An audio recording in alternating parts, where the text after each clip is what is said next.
Alright guys, it's your favourite Bushcraft brummy here, Brumcraft, and that's Brum with an R. There's three of us out today. This is Al, who's a sergeant instructor in the Army Cadet Force. And Tom, who's holding the camera, you're going to know anyway. Hi guys. So we're doing a 48-hour survival challenge called Brusca 48. Brusca means Britain, US, Canada. There's quite a few people that's going to do it. I don't know how many's going to film it. But basically the rules are you come out with minimal kit and you try and rely on the natural resources that are around in the forest. So we're out with minimal kit. We haven't got sleeping bags, tents, hammocks, tarps, anything like that. We've got some hunting and trapping stuff. We've got a pot, we've got some water, we've got minimal food. Yeah, so it's the brainchild of a guy called Woodsman661 who's on Twitter, and basically he just challenged me to it, so I thought why not. So join us. Alright guys, what we've got is a little bit of hawthorn, and with the hawthorn you can see the little spikes on it, just there. And what you can use those spikes for is an improvised fishing hook, so you can just break it off.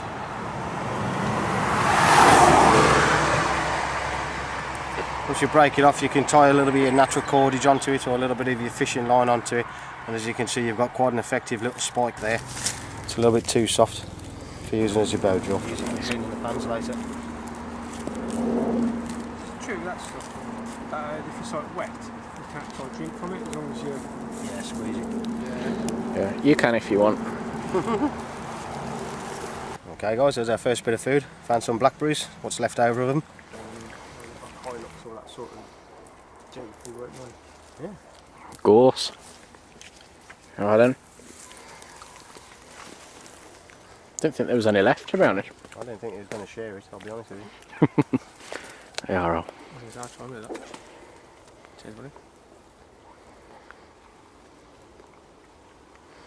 It's quite bitter, but I think we need more bitters in our diet. Smell that. See if we've got a plastic bag, we'll take that with us, we can use some of it for bait. I know we just break up anyway because this was feeling backwards. There we go. Sweet chestnuts. Some sweet chestnuts.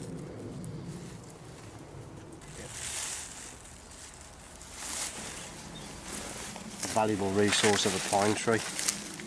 Fantastic, your little pine, nice, actually, yeah. Little pine nuts on the end. Break them off and eat them.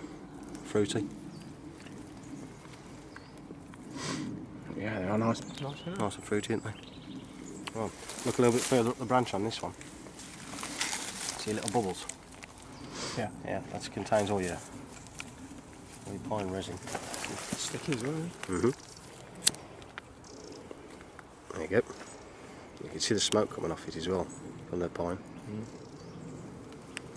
Happy with that? That's cool. Yeah. Nice bit of pine resin. Let's grab some of the needles for some tea later as well.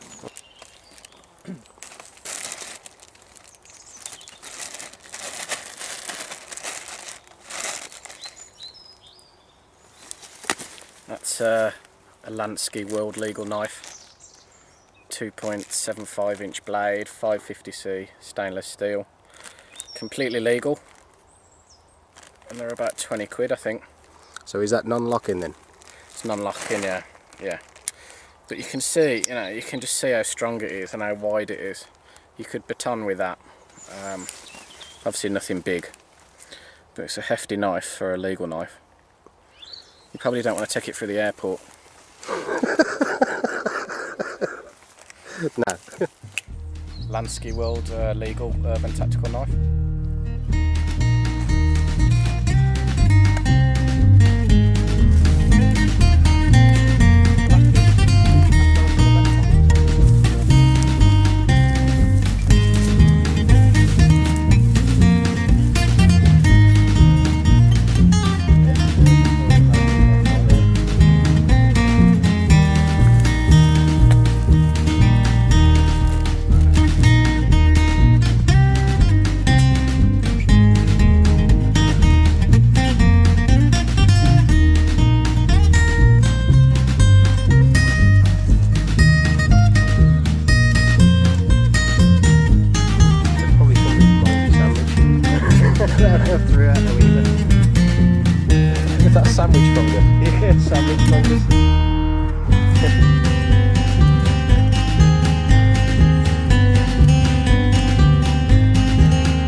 Basically what I'm using this weekend, the only type of sleeping equipment that I've brought with me is one of these, which is the Soul Escape Bivvy, and Soul standing for Survive Outdoors Longer, apparently.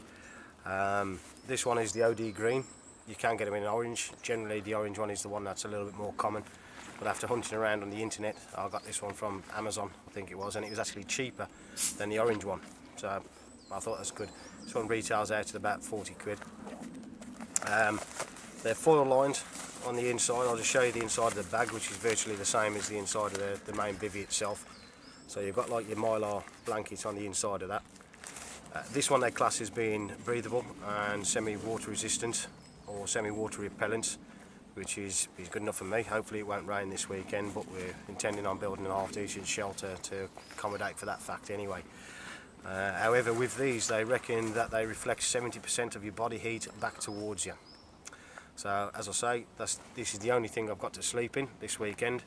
No roll mat, nothing else, no poncho, no tarp or anything like that, just this one item. So by the end of the weekend I will tell you whether it's worth purchasing or whether it's worth throwing in the bin.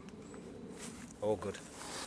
It does, yeah. Just made this little leather dump pouch, and it works on the same sort of principle as your Maxpedition roly-poly sort of bag. It will roll up and then clip onto itself. As you can see at the moment, we've been collecting tinder on the way in here, various bits and bobs, so we've got something in it. But basically it's a soft leather pouch that I made, and I've made it so it fits onto any type of belt. Just pop stud it on, and I've put a draw cord around the top so that when the bag's full up you can keep your tinder in one place without it falling out.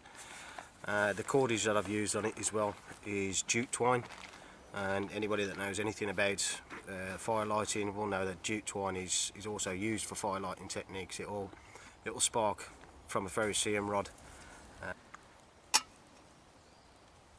There we go. Time to try out the new Bushcraft Essentials mini stove. Did you steal that out of a doll's house? Looks like it, doesn't it? It's one of the smallest stoves ever made, apparently. I just bought it because it was cute. Because I'd never seen a cooker so small and cute in my life, so I thought I'll have that.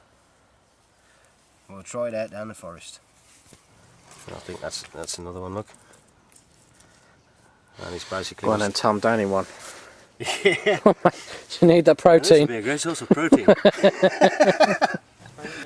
Got some field mint. So I think we're going to make some mint tea. That is really strong as well. Yeah. Really strong flavours, yeah.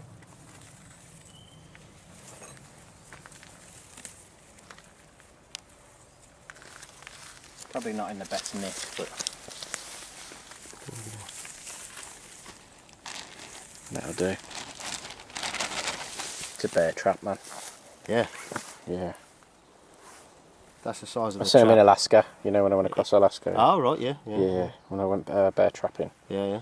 Yeah. Has your frostbite now? You got that sorted? I just lopped the toes off, man, I don't need them. No, they're overrated, aren't they, toes? Yeah. Yeah. Wow, I've got some on the other foot. So we've done 3 lean-tos, interconnecting, and we've covered it with hazel and fern. So we're just going to put the final layers over the top now, and this is it. We've got a couple of ducks in there that was kindly gifted to Tom yesterday. In the spirit of transparency, we didn't catch them, so we're going to prepare them in a bit and cook them over the fire.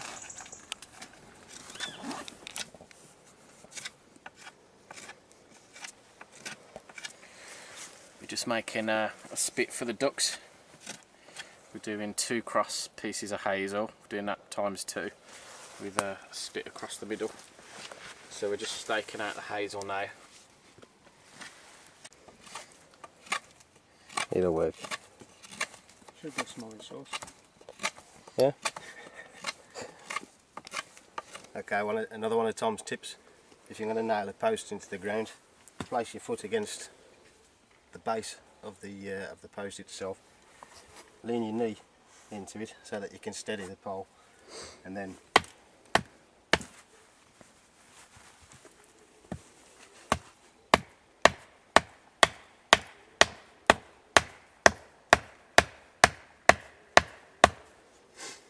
drive it in. Guys, have you noticed that we haven't beveled these? Because we don't really, we're rough and ready, aren't we? Yeah. There's no finesse. No finesse at all. Okay, if you're doing this with 2 people, Alistair can lean his foot up against the hole that side. I can lean up against the wood this side. It helps brace the stick before you drive it into the ground. It helps concentrate the power straight the way down through the stick rather than getting any flex. I've got that night like mine, but I don't know if you'll see it. Oh, you'd be surprised, you know, what you see when it's wrong. Tell you what, guys, people are going to think I'm a one-trick pony with these upside down fires. Yeah. They work there, don't they? They're easy. Yeah, they are, yeah. Well, the idea is, in the situation that we're in at the moment, we want to be able to light it so we can find our camp, because we've got to go off and try and find some better wood, because some of these ain't exactly the best for burning. It might spit a little bit. Yeah, it's a bit punky as well at the bottom. Yeah, and some of it's a bit punky. Guys, we've just been to get some water, and I'll just show you this. This is a Nalgene wide mouth bottle. MCQ Bushcraft gave me the link to this, so thanks for that, Mike. Yeah. I've made the bale wire the same as per his video. The only difference is I don't really connect it to the top. I've made it long enough so you can just actually twist it round and slip it under there, so I don't actually need to attach the top. But yeah, this is a mosquito net as well, which used to filter the debris out the top. So these are awesome things as well. The mosquito net, head nets, stuff sacks, and you can use them to filter the debris as well. So you can do 3 things with it, and they're really lightweight as well. So good thing to have.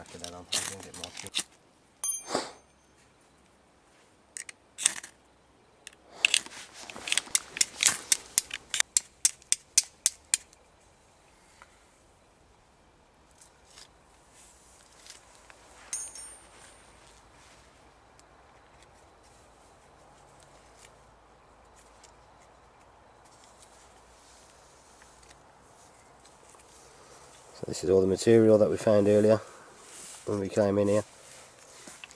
All the various bits of tinder, dry grass, etc. And Gaz's.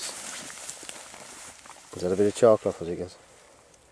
It's a bit of char cloth and that thistle that we found. Yeah.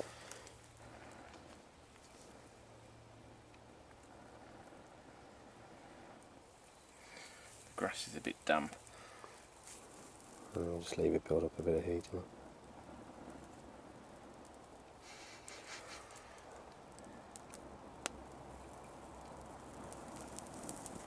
There we go, we have fire using a traditional steel and flint. Yep.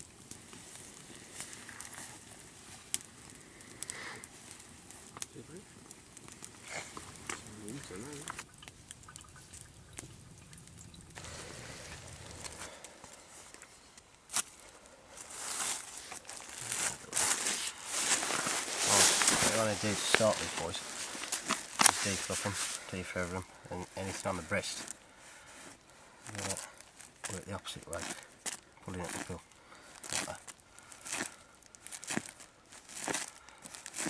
And you just want to keep going. Put it the other way then. Yeah, let's put it back uphill. You can normally get your thumb in underneath it and twist using your forefinger against the breast. Once you start getting down to the tail end, Gaz, if you start pulling the feathers the opposite way.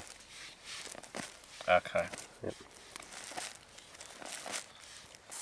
Now if you pull the feathers back up. That way? Yeah. It's always the next bit. Okay.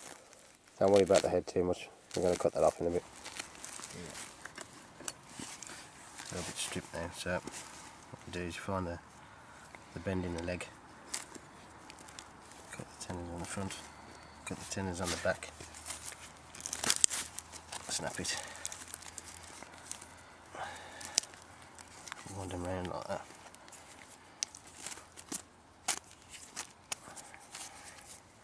And they come off, and there, that's your sinew. So like when you read about it in your SAS magazines and all that sort of stuff and everything that you hear on telly, you use the sinew for, cordage and all that. Well, that's what it is. So, as you can see, it's quite fibrous, and you can twist it up. You do exactly the same with the wing. So where it comes in, that's about there. You can slice it down there.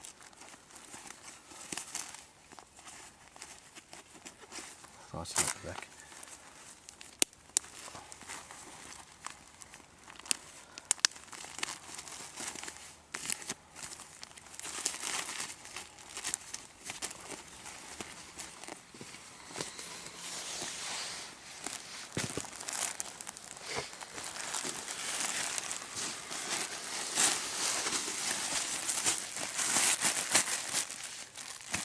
And that's what he's been eating, look. You can see what's come out of the throat.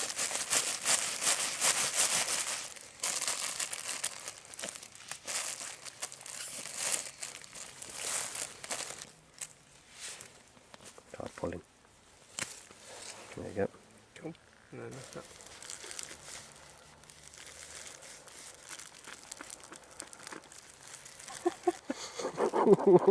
That juice squirting in the face.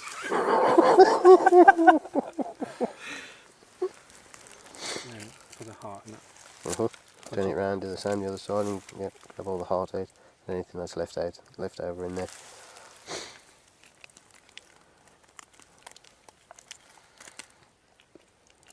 Everything out, guys. Everything's out, man. I Fantastic. just want to lick my fingers. Carry on. Okay guys, excellent, looking good. So the idea now then is that we finish off cleaning them all up, getting all the rest of the feathers off and everything. Wash them through, clean them all out, and get them on the spit. Yeah. They're all our products, and you see them, like you used to see them. Literally getting that like square cent down. Oh my god. And that's what. This is our sleeping kit. I've got a Mylar blanket and a British Army Gore-Tex bivvy on the top and just a few leaves underneath. And I've made a makeshift pillow out of leaves and an old Bergen liner. Bushcraft. I think it's lovely, do you know what I mean? Because for once there's somewhere that's selling everything in one place. Spider. Centipede. Woodlice. Woodlice. Slug. All on one tree. It's like a nursery video. Yeah. Is that a harvestman? Yeah. He's another good centipede. He is, but they seem like really hard. Hard wearing. Like, yeah, and soft. My idea was like, I'll get everything. I had like wrote like a kit list out as such. Yeah. You know, Oh yeah, man. Cheers, dude. My god. Oh man. nice sunny day, and literally as we went up it was getting cooler and cooler. Yeah. And you got to the top and there's still like, not lots of snow, but like little bits of snow like dotted.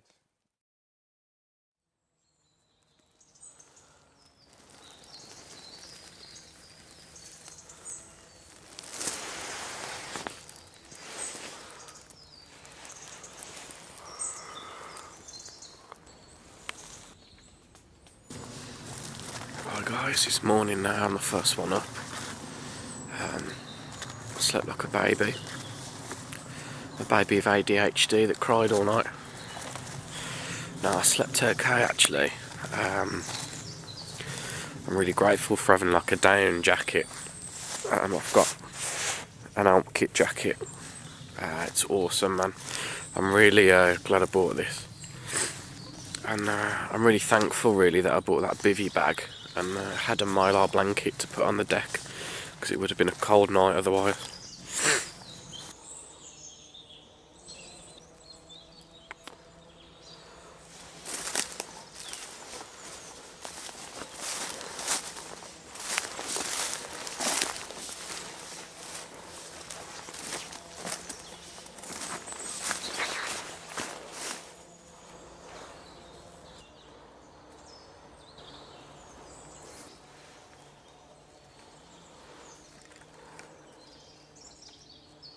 It was like, suddenly it was like dawn. Yeah. Started singing and Tom, infield review of the bivvy then. Hey? Infield review of the bivvy, come on. Any good?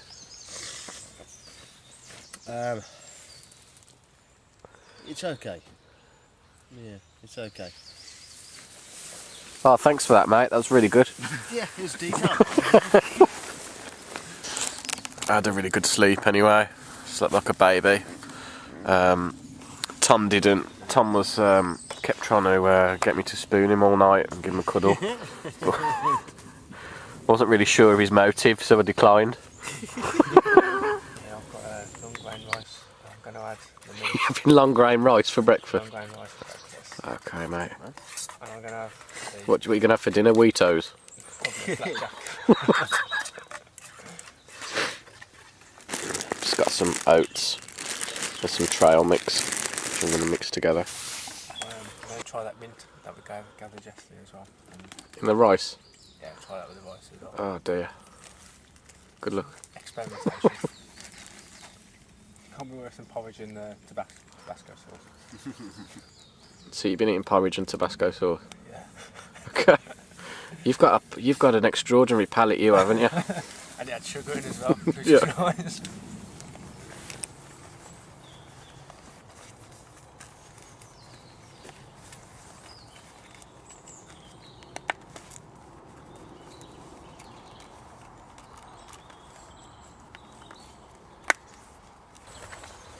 This one's for Zed Outdoors. Zed, you need to get this backpack, man. It's got your name on it. Alright guys, we've just set up 4 squirrel traps. We're just practicing really. We've took them down and now we're off for a yomp.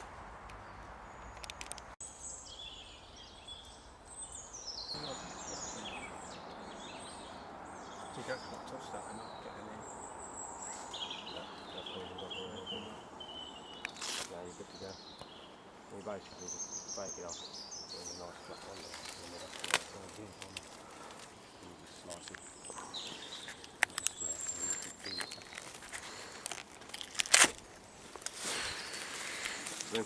Birch polypore. Yeah, that would be. That's a sterile strip. That's cool. Oh, cheers, man.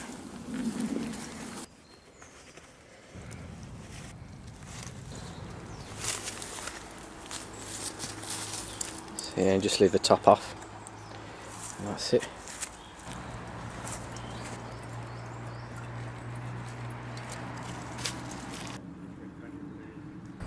Right guys, I just want to take this chance. We're chilling out now, having a brew and stuff.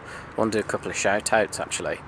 The first one is to the rest of the mad crew that aren't here. It's Paul, Mikey, the big guy, Mad Mickey and Van Cleef. Wicked guys to know, you know, we have some good fun. I haven't been part of it for too long, but yeah, I hope you like the videos we've done so far, so keep an eye out for these guys, they're awesome. The second one is Zed Outdoors.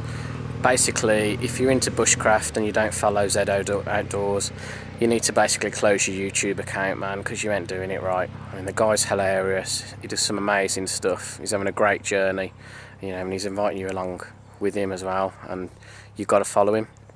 The third one as well is Mac Tightwad. He's an ex-soldier, he's got some ace stories, he's a proper laugh, and what I like about him is he makes a lot of his own stuff. He's always improvising, making stuff. Things that don't work, he makes them work, he customises it. So yeah, he's a really good guy to follow as well. He's part of the community now, so follow him as well. So anyway guys, keep up the good work. Alright guys, we're still unable to ID these. It's a toss-up at the moment between dogwood berries or sloes. We know it's not. We know they're too small for damsons, and it's not nightshade. So don't know what they are. If anyone knows, let me know.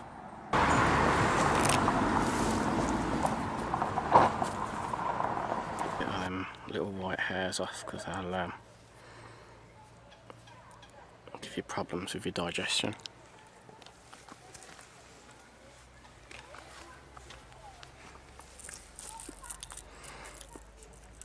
Tastes like really citrusy, like cross between a lemon and an orange. Just found some yew berries. I think you can actually eat the berries, but the rest of the tree is poisonous, and I think the seeds are poisonous as well, but you could have some balls to eat them.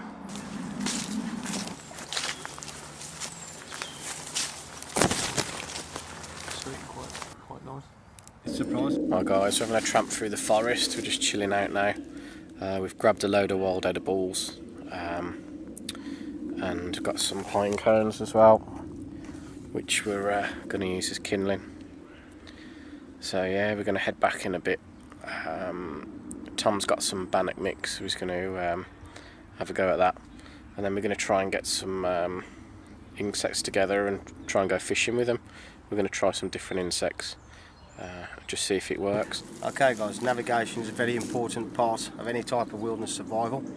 If you don't know navigation, you'll get yourself lost, and you'll have to use more skills than what you think that you'll need to stay alive or to get to safety. So learn a few navigational tips, and it's going to help you on all your travels. Now basically what I'm doing at the moment is I'm just lining the map up with the ground and with the compass. So my compass is pointing north. That means the very top of my map is also pointing north. So everything that I can see now on that map is lining up with the ground as we can see it at the moment. Now, on this section of the map, we've got a little mine marked here. We're not on any path. We're actually wild navving at the moment. However, we can still locate ourselves even though we're wild navving and we've got no paths. We can see that mine through the trees just over there. Okay, so what we're basically going to do now is just line the compass up with the direction of travel arrow pointing towards that mine that we can see in front of us, and line it up on the map. Now, your location, or our location, is anywhere between that line and that original path down the bottom. There's a little spring there, and just down in this bank here we can see that little spring. So we know that our position is located right here in the middle of this section of forest. And from there we want to get to the path, which is at the top of the hill. So we can now measure from this point to the path at the top of the hill using our compass. And that works out at approximately 100 metres. Now 100 metres will take you 1.5 minutes normally if you're walking on a flat surface. However, because we're going uphill, you have to take Naismith's rule into account, which is adding 1 minute for every contour that you're climbing uphill. So in our case, there's 4 contours between where we are to the path. So that's immediately 4 minutes, plus what it would normally take you of 1.5 minutes. So we know that that journey now is going to take us 5.5 minutes, and we'll reach that path. And then from there, we can reposition ourselves and carry on with our journey. Okay, let's go.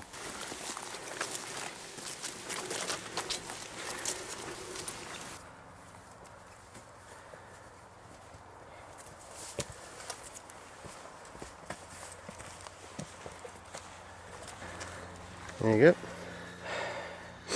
There's 90 seconds out, mate. You're gonna have to go back to school.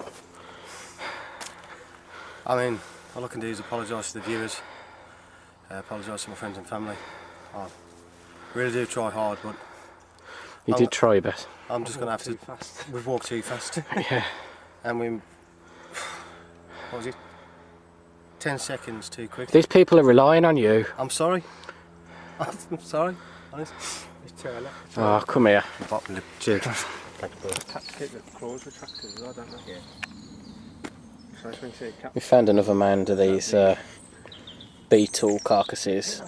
If anyone knows what these are, let me know. We think it's boar, but we don't know. So if you know, let me know. Yeah, it's at the steer at the bottom.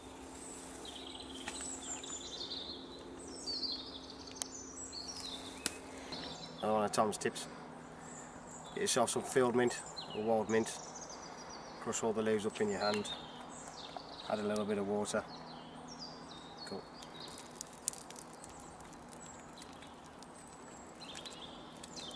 Keep crushing it up. Rub it on you. And that works as an insect repellent. Because it's approaching evening time and we'll have some midges and mozzies coming out at some point soon. Just like that. And at the same time, helps clean your hands a little bit. Cool. And this guy is field mint. Our guys just made some of the insect repellent that Tom just showed you. Basically, you've got to rub the mint leaves around until the juice is brown. So that's what we've done anyway, and I smell gorgeous. So if there's anyone here from a pharmaceutical company that wants to buy that recipe, contact me and Tom. Patent's going to be how much? Oh, a couple of million. Yeah. Couple of million to start with. Yeah. Yeah. Anyway, Bushcraft. Yeah. Bushcraft and Tom. Bushcraft and Tom. 50-50. Yeah. 50-50. Yeah. I did record it. Really? Yeah, but I mean, it's only recording, dude. I mean, you know. How can you justify that? How can you justify that? I mean. Okay.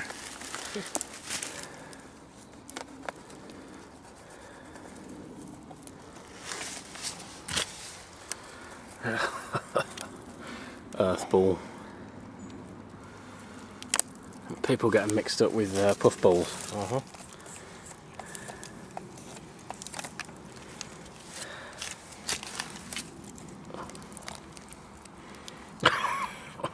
Some manky one in him.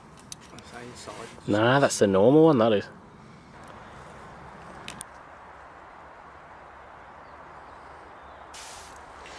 This is a shaggy cap. These are edible. You think? Yeah, I think.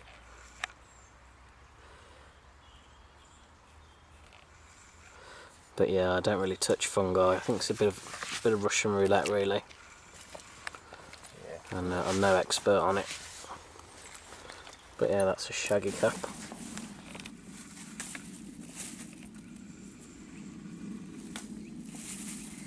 These are obviously nettles, perennial weed. You don't really want to be eating these around June, July time because they contain cystoliths, which apparently can cause kidney problems. And usually they're in flower around that time, so if they're in flower you want to steer clear of them. But I will say the jury's out on that one because people have different views on it. But just to be on the safe side, I wouldn't eat them when they're in flower. But they've been through the flower now, and you want to pick these bits at the top, and obviously just boil them up to neutralise the sting. There's one beetle under that frog carrying it. How amazing is that? it's mad, isn't it?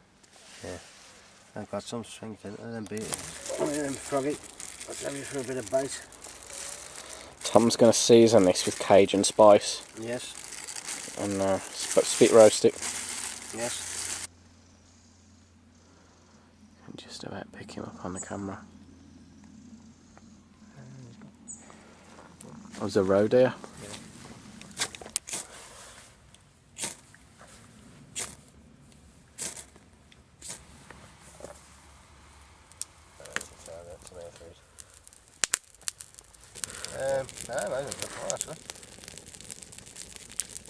Right guys, we finally got it going with the cramp balls. Took a while though because the grass is quite wet. Right, this is our casa. We've all done the same thing, and we've folded our mylar blankets over to reflect the heat. It's going to be a cold one tonight, isn't it, lad? Certainly is. Yeah. You can feel the temperature difference when we started coming back down into the valley. It had already started getting quite cold. So just reinforced a few things tonight. Just to ensure We've got a nice stock of wood here, and we got some oak in there which will be burned through the night. So we'll be alright, won't we, lads? Bits and bobs, but I'm just going to go for a plain bread. Yeah, mint bread, just don't do it for me. But I'm doing it this way. I'm going to create a bit of an oven, a bit of a camp oven, and hopefully it won't burn.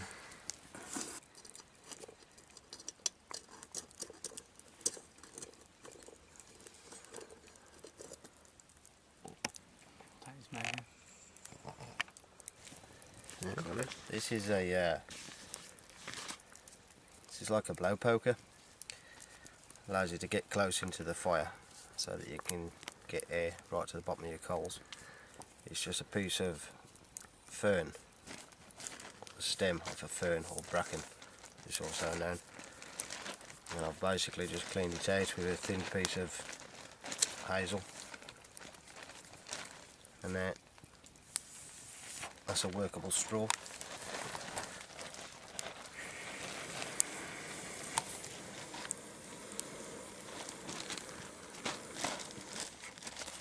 Right guys, here's a little tip to increase your blowing power on your fire, basically to direct it better and concentrate it in a smaller place. You basically get your fingers and make a little diamond shape like that and just blow through that.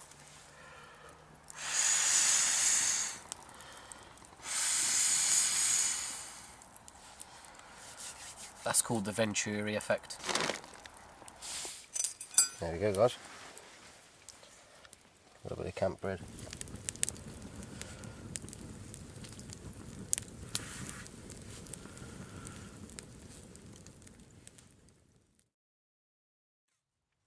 Right guys, it's the second morning now. I've had another good night's sleep.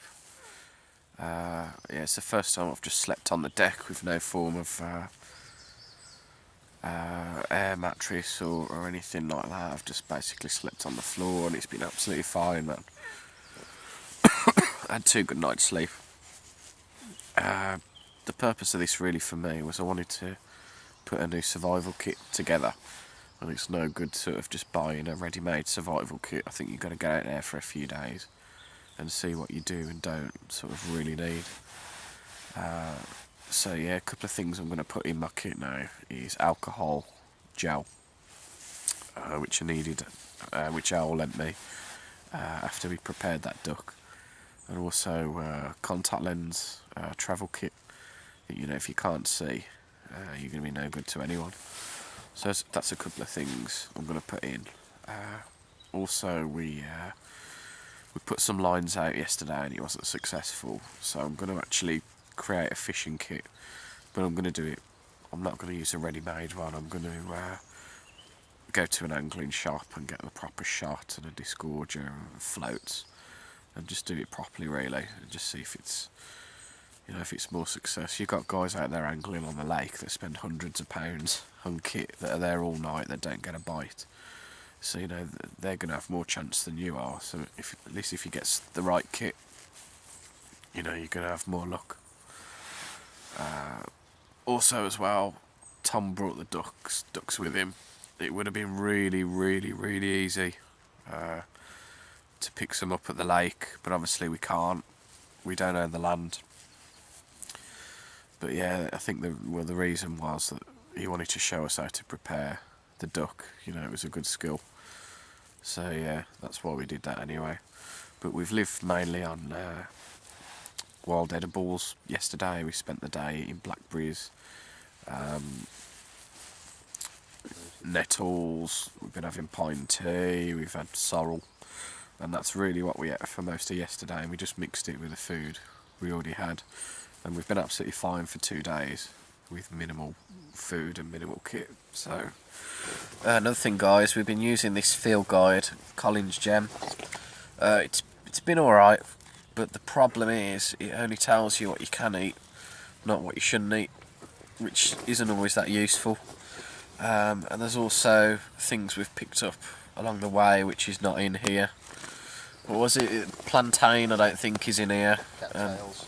Yeah, greater reed mace, not in here.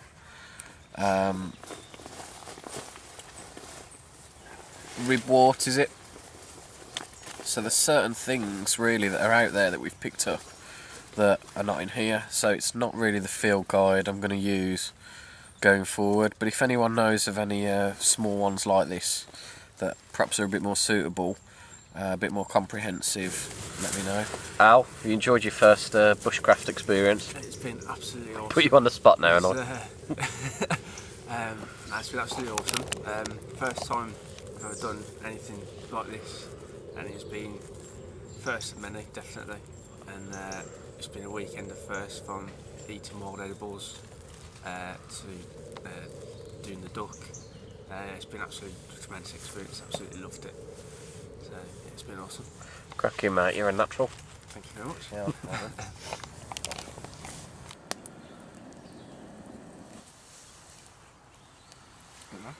And that's just straight off the coals that are already there from last night. Yep. I suppose because like they're underneath and the ashes on top, it kind of keeps them warm, doesn't it? If you've got one of these GI cups or a Crusader cup, or even a titanium cup, and you haven't got any gloves with you, this is a quick way of just handling it. Just get 2 bits of hazel.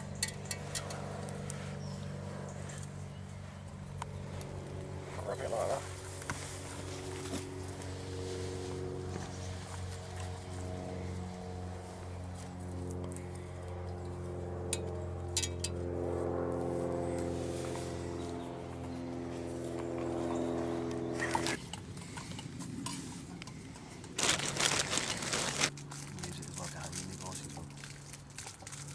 Right, Al, your initiation's complete now. Yeah. So, welcome to the Mad Crew. Welcome to the Mad Crew. Cheers, matey. Thank you very much. Thank you. Well done. Cheers, buddy. Yeah. Now you've got to buy us a breakfast now. That's the second part of the initiation. Eh? Right, we've come to the end of our 2-day survival challenge for Bushcraft 48. This is the way we do it anyway. We've had a good crack. Hope you enjoyed the video. So this is Gaz, Al and Tom signing out. Please like and subscribe.